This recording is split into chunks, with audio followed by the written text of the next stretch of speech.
You are now listening to PodCorn, Episode 7, for May 15th, 2013.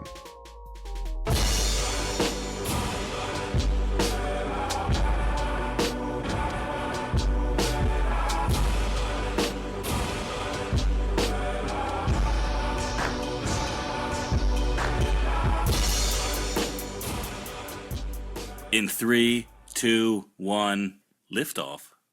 All right, Brandon, go ahead. What? Ugh. I'm trying to get him to announce, and he won't do it because he's too cool. So I always have to do, like, the embarrassing No, I things. talk too much, so I figure if we start with you, at least that's 10 seconds of I know, but I do more it of Amy. every time. Yeah, you think you would branch out and do a little something different.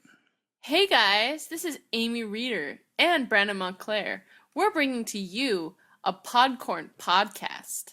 Well, that's what you say every time, except you just, like, mocked yourself. I know. But I'm not so good with words. It's my thing. It's my problem. Here comes PODCORN. Ooh, I like that. Anything I do is better.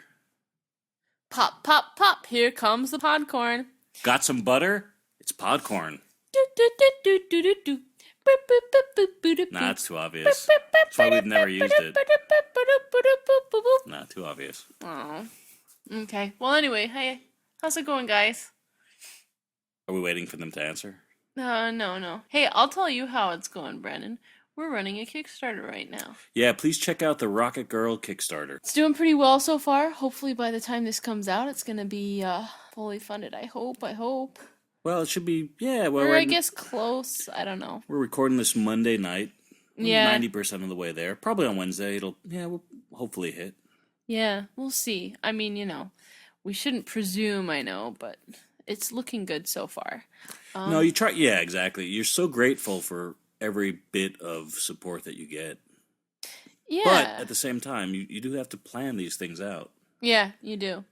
But yeah, it's been really, really cool. I don't know. It's nice to see that people are still really enthusiastic about this stuff, and I'm really excited about this. I was really excited about Halloween Eve, but it's like Rocket Girl to me is like it's so much. It's bigger. You know what I mean? It's a series, and the concept's really cool and all that. It's a bigger Kickstarter, just even at its basics that we're asking for twice as much. Yeah. And we're pacing to do about twice as much. So hopefully that'll continue. It's a lot more than twice as much work, though. We're funding. Yeah, sure. The first issue is what we want to launch, but it's an ongoing series. Yeah. Oh, and I should say, since we're on a podcast and stuff, you guys should check out, just barely last Monday, a podcast came out that I was interviewed on, Three Chicks Review Comics. Mm-hmm. And I thought it went really well. I was really happy with it, so you guys should give them a listen. It's, They should give it a listen because of you're saying? No, I think they're great. Now I'm going to start listening to the podcast. It's Kelly Thompson and Sue from DC Women Kicking Ass. So I was like, man, they're really good at what they do, so I need to start subscribing or something. A lot of good podcasts out there. Yeah, I haven't gotten too much into it, which is really hypocritical of me, because we're making a podcast. We keep ours short, intentionally so. Yeah. You think that's a good thing? I don't know. I always did, because I said, hey, these people go on and it's 3 hours, you know what I mean? Or it's an hour and it seems so long. But I've been talking to some people, especially since we've been doing this, and say, no, people love longer podcasts. I think it maybe depends on what they're talking about.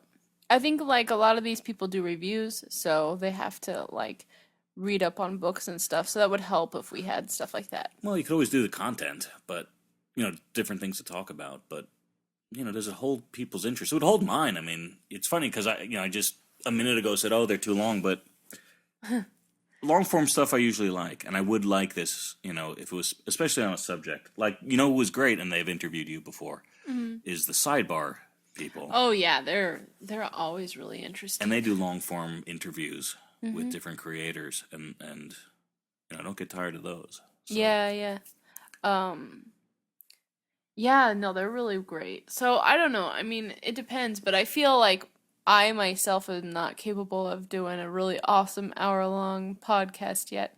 Hopefully I'll get to that point. I think that you are capable of it, but because I'm associated with it, I don't know that I can keep it going. I mean, it's fine if people are interviewing me, right? Because then I'm just talking about myself. That's pretty easy. I'm just a little bit of color, you know. They're here for you. You're the star. Yeah, I know, but well, oh, whoops. Yeah, I know. Huh? Yeah. I didn't Ego mean to say much, that. as the kids today I say. didn't mean to say that. I was just trying to like finish the sentence.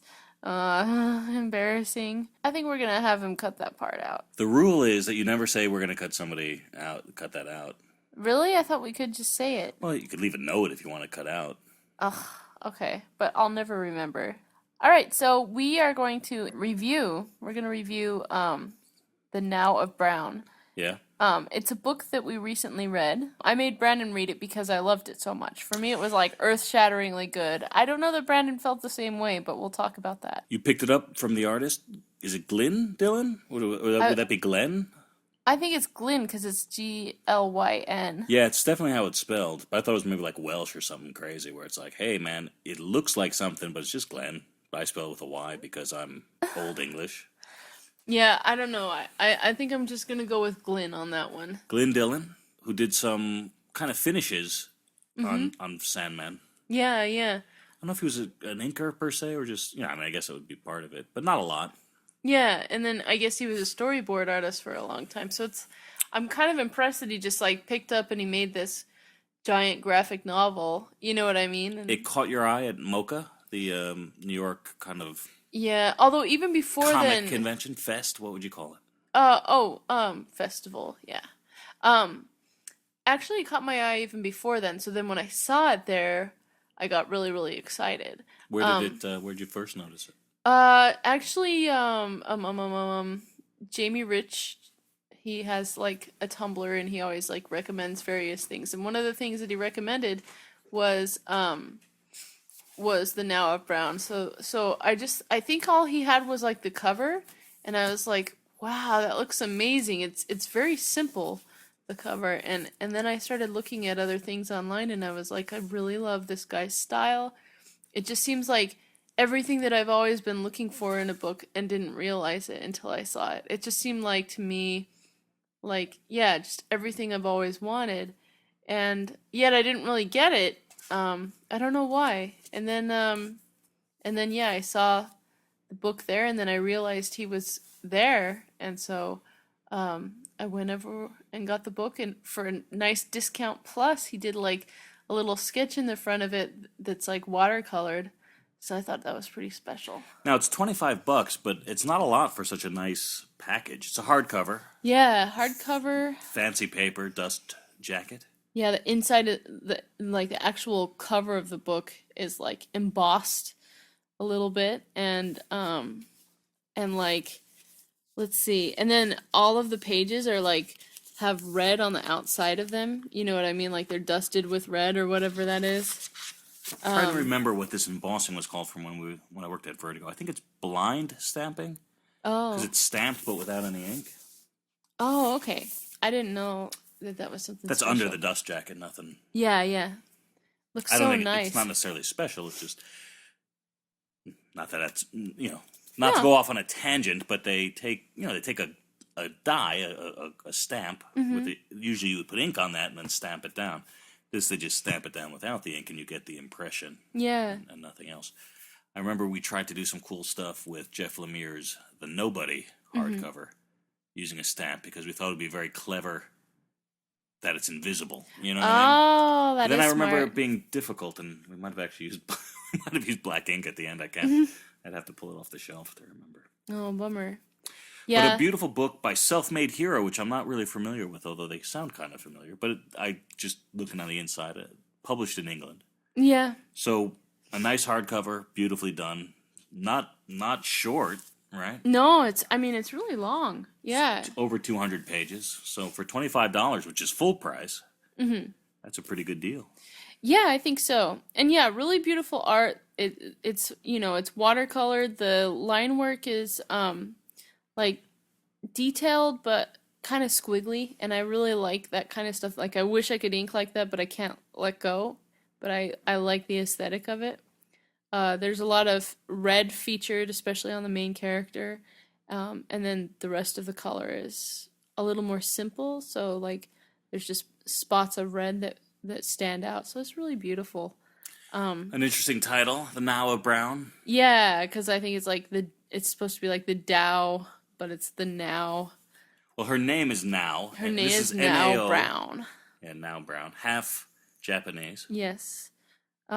Which is funny because, I mean, our character is half Korean. And then later on in the book, she cuts her hair sort of like Dayoung Johansson in Rocket Girl does. Or what her hairstyle was. And I was like, whoops. So I promise I read this book afterwards. It is a brief, later haircut. Yeah. Yeah. But anyway, I don't know. So I was already expecting to just learn a lot about the art, right? When I went in and read it, I was like, this is going to be really inspiring. And then the art turned out to be even better than I realized it was.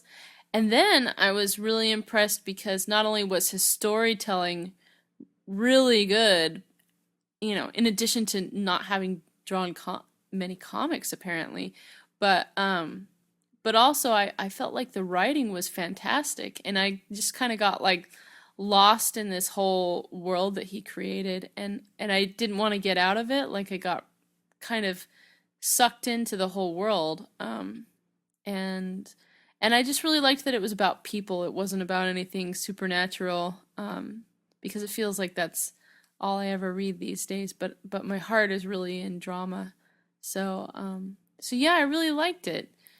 It's a very traditionally structured book. You talked about the writing before, and it's you know Glyn Dillon does the writing and the art, one man show. It's it's a very staid art, like it's storytelling approach. And I don't mean that in a bad way. It's like it's not extravagant in kind of directing your eye from panel to panel and page to page. It's nice page. It's great page composition. But it's it's the moment he wants to draw is basically the next moment you see. Very illustratory. Yeah, and maybe that's where his storytelling comes. But it's like, well, there's so or many storyboarding. Sorry. Right, storyboarding. Right. He does storyboard work. But like I said, it's part of the reason it holds together and is compelling is because it returns to so many different themes in the writing. Washing machines and it's all about cycles. The entire book, what I mean. Whether it's a cycle, she has OCD, right? So it's a kind of her cycling through, her obsessions, right? Or the whole Buddhism plays a part, and I know next to nothing about Buddhism, but kind of going through the cycles of enlightenment. Is that what it is? But her getting stuck repeating the same mistakes, kind of like a stopped record, you know what I mean? Or a broken washing machine, which is a big motif, right? Well, we should probably mention like what the plot is, right? Is that what you're doing? No. Oh. We can. I mean, there's certainly no reason not to. I mean, just so that they know, because they might not have read Now the book. Brown is an artist. Yeah, she's kind of like a toy designer, sort of, right? A little bit. Right. And this is like the vinyl toys, that are so popular among adults, and so then she ends up working at a toy designer store, but she's got OCD, and it's the kind where you're afraid of hurting people, and you picture hurting people, and it makes you feel so horrible, and you think that you might actually do it, so it's really terrifying. So yeah, I thought that was really interesting. I don't have OCD, but I have like various levels of like bits and pieces of stuff like that, so I can empathize. Relate? Yeah. I don't picture doing awful things to people, but I picture awful things happening a lot. But not as badly as her. That's for sure. So yeah, I don't know. That's kind of an interesting element. And then she's got this guy at the toy store that they're gonna end up together, and it's kind of but they're not. She dates another guy first. But they do end up together. Yeah, exactly. Yeah, and like I said, and again, it's interesting that happened. Like I said, it was, you think there's going to be a twist, but then it was kind of rather plain. Oh yeah. Yeah, I mean, that was... But it's funny, because you said, they're going to wind up together. It's like, I said, well, obviously he wants her, but she's not interested. And then they do wind up together. It was a little bit, I mean, it made sense to me. It was a little bit too much granted, it seemed. I mean, I was really surprised that she went out with that other guy. I definitely expected her to end up with that same dude that I thought that he had kind of set up. But I was fine with her going with the person you expect at the end. Well, yeah, we're getting. But there's a love triangle, right? There's Steve, who works in the toy store, and there's the washer repairman, who kind of comes in off the street, and and sweeps her off her feet with his giant beard and. Yeah, and he's not the typical washing machine repairman, right? He's an intellectual, literally, right? And kind of shares a lot of interests. Gregory is his name. Yeah, there you go. And so she falls for him because he looks like this toy that she loves. She's very unique. I like her character.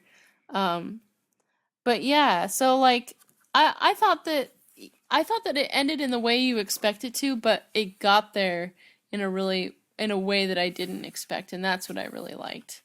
You know? Yeah, there's a couple of time, you jump forward in time a bit, but the first 75% of the book, 80%, more than that, is, there's a couple of jumps, but it's mostly one time period, and then the end is a big flash forward. And reading it, the now of Brown, it's like, the very end, she has a near-death experience, right? Yeah. And then it's 4 years later. And up until the near-death experience, she's manic all the time, with her OCD. She doesn't know what she's going to do with her life on simpler terms, like a job. Yeah. She has, her relationship with Gregory, the washing machine repairman, is breaking down. And Steve is, the toy guy, right? He's opening up a bit, but it's almost like he's retreating into the past. Kind of he's less desperate to be with her and everything else. So it's it's kind of spinning towards it's spinning towards a resolution, and then wham, she literally gets hit by a car, almost dies, right? And then it's 4 years later or something. And really, it's funny because the last bit is almost like an epilogue, which to me undoes the entire first 180 pages. Literally, like the last part is the now NOW of Brown. And it's like, oh, I have a kid and I married Steve, and that all happened off panel in between. And I still have a little bit of craziness, but I'm fine. But it's almost like this the craziness of her entire life up until the point, until, you know what I mean, is just kind of dismissed, you know what I mean, by the end, and kind of growing up in a way, or just facing, I mean, I don't think that it dismissed it, but I just felt like it was pulling kind of a Harry Potter in the sense that like I don't know what that means. Well, okay, so like Harry Potter, like she ends it like by going fast forward into when like they all get married and have kids and stuff. You ruined Harry Potter for me. Well, I didn't, because you don't know who marries whom, I guess. But like it's just like you just feel kind of cheated because she basically who marries the guy from Die Hard, the bad guy, Hans. What? In Harry Potter, you say everyone gets married. Hans? Who's Hans? He was the terrorist in Die Hard. I haven't seen Die Hard. What? I haven't. It sounds really violent, and I'll get really stressed out about it. I know Amy's seen nothing, and you're trying to remedy that. Yeah, I'm working on it. Die Hard's an amazing movie. I know. Not I'll for see girls, it one day. but for dudes. I know. That's why I don't care that much. Yeah, but you felt the need to catch up on a lot of movies you hadn't seen. I know, but see, RoboCop sounds so much cooler than Die Hard. So RoboCop was great, wasn't it? It was. Die Hard's better. Okay. Well, so Die Hard's better than RoboCop? Yeah, for sure. Oh. I can't imagine that. That's impossible. Believe it. Okay. All right, I'll check it out. That was the... I really do... Oh. That wasn't. That's the tagline for Die Hard. Believe it. That's going to be the new PODCORN I'm a big fan podcast. of What's-His-Face. What's-His-Face? Yeah, Hans from The Bad Guy? No, the, like, main guy. Bruce Willis? Bruce Willis, yeah. You're obviously such a big fan. No, I'm bad at I'm So- bad at remembering things. If you haven't seen Die Hard, what would you have seen that made you a big fan? Oh, you know, Fifth Element and Pulp Fiction, and those are the two main ones. He really steals Pulp Fiction in a lot of ways. He's the great best. as great as Samuel L. Jackson is, and as great as John Travolta are, he's the best, and his girlfriend too. He's so good. It's kind of No, I think he's an amazing talent. So I probably should see Die Hard. It just sounds really boring as a girl. This idea of just a dude getting beat up so bad and still makes it. You know Well, what I there's mean? a criminal mastermind, Hans Gruber, who's trying to steal. Hans Gruber. Yeah, he was trying to steal this he's trying to break into the vault of Nakatomi, which is like some Japanese company that I guess in the 80s everyone was like, oh, Japan's going to take over the world. Okay. And then he's in Harry Potter. He's like the bad teacher, but he's really good. But he's like a hard ass, but they think he's evil. Oh, He's a nice Snape? guy. Yeah. Okay. Who does he marry? Oh, Does he marry Dumbledore? yes. All right. Yeah. Dumbledore comes back from the dead and they get married. Is he dead? Yeah, they killed Dumbledore. I know the actor died, and then they had a new actor. Yeah, but he still dies. It's the best part in all of the Harry weird. Potter So things. are the movies Because I done? listened to the books, like I listened to the CDs, and that was my favorite book was when Dumbledore died because it was so sad. But I like sad things, just not But he comes violent back things. and marries Professor Snape. But then he comes back and he marries Professor Snape. This is in Amy's fan fiction, or No, but see, in okay, so real? that's the reason why JK Rowling ended it that way, where she fast forwards it, is because she didn't want people to make fan fiction. She's that selfish that she doesn't even want people to like get excited about her titles and do fanish things about them. Well, that might have been JK's plan, but Amy's throwing a monkey wrench in that. I know, Dumbledore and Snape. So anyway, Slash, I think, is what Slash. the kids call it. I'm gonna make some slash. You hear that, JK Rowling? So what happens to? I mean, everybody knows. We've ruined the Now Brown. You can ruin. Well, it was just so. It was You just can so. ruin You, Harry it Potter was. for It me. was just like who married whom. You know. Well, I'm assuming the old dude doesn't marry like anybody. It's usually. I mean, I don't remember too much. I just remember that the kids married. Yeah, but what happened to Hans? I don't know, because honestly, that last book, I was like, it was basically like summing up all the other books and like connecting them all, and I just could not remember them all at that point. And I was like, what now? What just happened? You know, I was totally lost with the last Who book. does Harry Potter marry? And I didn't watch the movie. Harry Potter. Not the girl, obviously, right?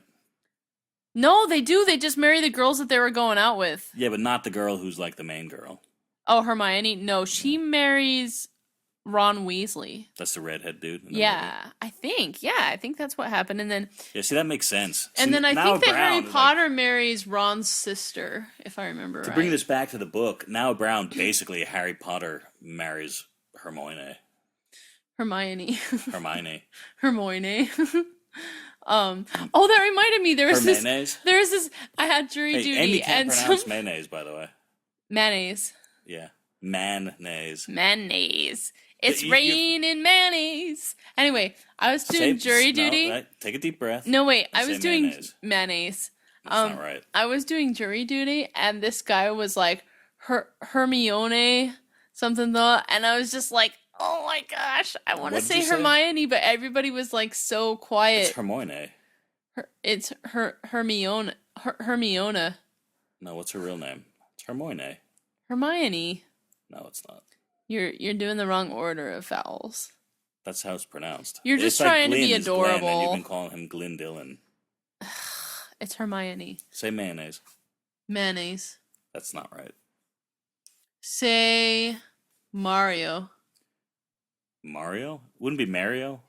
Yeah, no, it's Mario. It's a Mario. I don't know about that. But they call it Mario Brothers in New York. I've never met a guy named Mario who said, my name's Mario. What about Mario Lopez? Yeah, but he's black. What? He's not black. Oh, I mean, he's not black? Who's Mario Lopez? He used to be on He used to be on Saved by the Bell, but then he's like working for Entertainment Tonight or something really stupid. He's not Italian. I mean, I'm guessing with Lopez that he's Latin. I don't know. Yeah. But anyway. Italian people pronounce it Mario. Really? Yep. Even Italians who live in Italy? While they're waiting online. What about Italians who live in Italy? Oh yeah, online. That's another New York thing, guys. So like people will be like, I'm waiting online. So when they say that, it makes you think, oh, that they're like on the computer right now.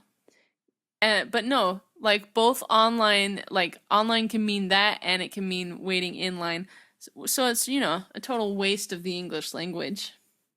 But what am I to say? New Yorkers know everything. Okay, so anyway, so the point is in this book that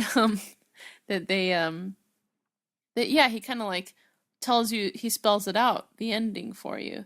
And that was a bummer. The cool thing though about what does he spell out? He spells out that they end up together. Oh, I see. And he could have done like something a little more slight to show that that's what's going to happen. That's why I think he's trying to undo it. You know what I mean? It's basically saying, hey, all this craziness of my entire life was just craziness.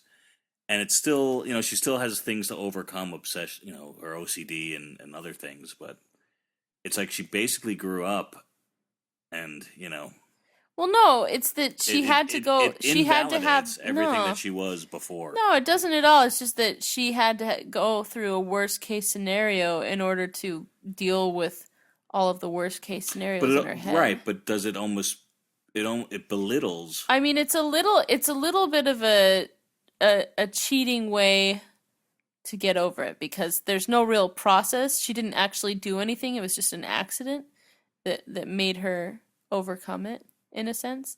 So that's kind of, I guess, lame in that sense. But I'm not calling it lame. I'm just saying. It was like yeah, that's what you're saying. No, I'm not at all. The real reward at the end is learning more about the washing repairman, who is sort of like, in the story, he's sort of like just kind of a tool, you know what I mean? Not like he's a jerk tool, but like a storytelling tool. But then you learn that he had all of this suffering underneath, and it kind of makes his character make a lot more sense. And that was like a really cool payoff. Like, I'm glad that he included that part. Dillon switches it up a bit. That basically is pictures of the book he wrote. So you're reading text at that point. And, he does that a few times. He switches things up. Yeah. As kind of a fantasy story that has a lot of... Yeah, he uses, like, toys, and he uses, like, allegory with the toys to refer to the story. I'm saying straight storytelling switches up, right? Kind of, if you divide the book into chapters, it has the fable, right? The high fantasy fable. That's with, like, totally different art style. So I thought that was really cool. Right. And then, so when it gets to Gregory's backstory, it's basically the book that Gregory wrote, and you're reading the pages from the book. Yeah. Kind of just thrown out there as drawings. And I was worried about that because I don't like to read books. So I was worried that I'd get too bored. But I actually, I thought that was a really interesting part. So yeah, anyway, I hope you guys, I really think you should check it out, especially if you like drama, and if you like a complex female. I really like that she was complex, Sometimes I kind of, to be honest, I wish that there were more female characters like her that worry about a lot of things. I feel like it's good that you don't have girls that are just like, and then the guy saves them. That's good. Well, but then also, like, they're so strong lately. I kind of wish that there were more people with that are kind of mental cases. If you're not doing genre fiction, it's not horror, it's not sci-fi, it's not superheroes, obviously. Yeah. There's some fantasy elements, some magical realism that are literally fantasy, right? It's not really part of her world, but her imagination, I suppose. Yeah. So magical realism wouldn't be the right word, but there's little tastes of that. But if you're not doing genre work, is it easier to have real characters? What else are you going to do? You know what I mean?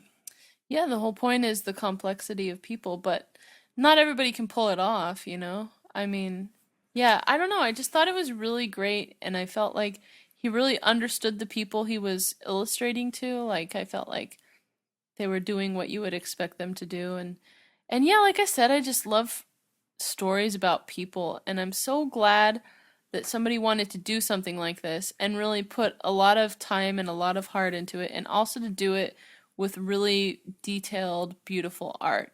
Because I feel like a lot of times, like the stories that are just about people, like the art's really simple, and it's not really what I usually like to look at, to be honest. So Well, you don't read a lot of European stuff. This is definitely maybe that's my problem. And, you know, and you hate to throw something, say it's manga or it's, you know, indie. yeah. I mean, indie is It's really so big. diverse. Yeah, but, yeah. You know, I hate to say Euro comics like someone might say manga. You know what I mean? But I mean, it's definitely that sensibility. You know, that's not even that sensibility. That approach. I mean, it's you know, it's nice watercolor. Oh, it's so nice. Fully rendered. It was just really pages. inspiring. I mean, I can look at it all day and I'll learn more. I'll get more ideas on how I want to draw. Breaking it down visually. Yeah, exactly.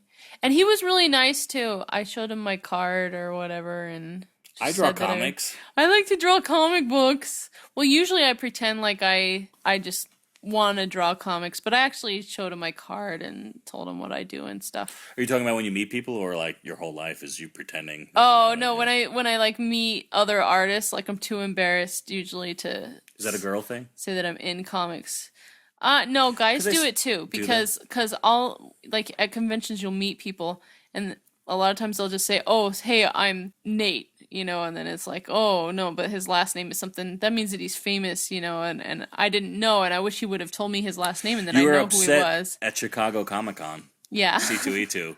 Because, like, hey, I'm Eric, and we were talking. Yeah. And then, like, after, I said, oh, that's Eric Powell, do you know his stuff? Like, oh, I love his stuff. But yeah, I was thinking, and the thing was, he was like, hi, I'm Eric, and I was thinking, I want to ask him his last name, but then that's so snobby, you know, because it's like, Eric who, you know? Right. But I would have really have liked to known that he was Eric Powell. So. Too late. Yeah, exactly. Next time. So anyway, with this guy, I told him my name and gave him my card. I mean, he's not going to remember me anyway, but I just thought that his stuff is really... Yeah, I'm Amy Reader, you know, whatever. Did you say I'm Amy Reader?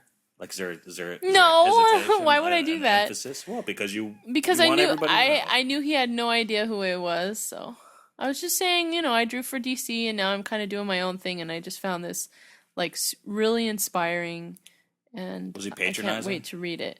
No, he was very nice, and he's a big time listener. You can tell that about him.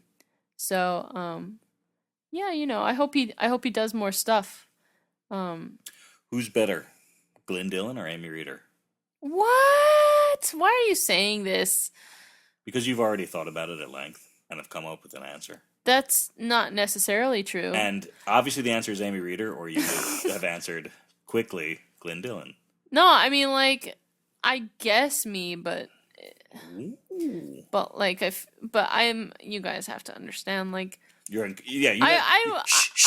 draw comics unless I thought I was a complete egomaniac. Yeah, I mean, I guess Brandon likes to say that, but I mean, because it's true. I kind of like wouldn't draw comics unless I thought I had something important to offer, you know? Is anyone better than you at anything?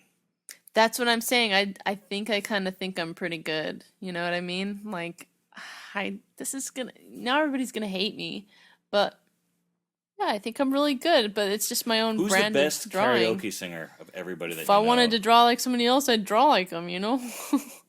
What's that? Who's the best karaoke singer of all the people that you know, including yourself? Okay, I see where this is going.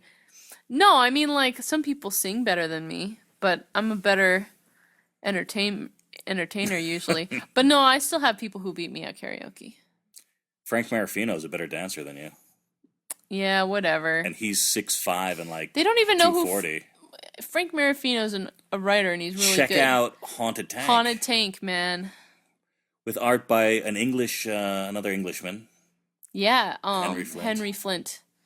I always get, because Frank Quitely and Henry Flint, I don't know, they both kind of have like a lot of confusing names rolled up in there. Yeah, they got 2 F's in that too. Yeah, 2 F's.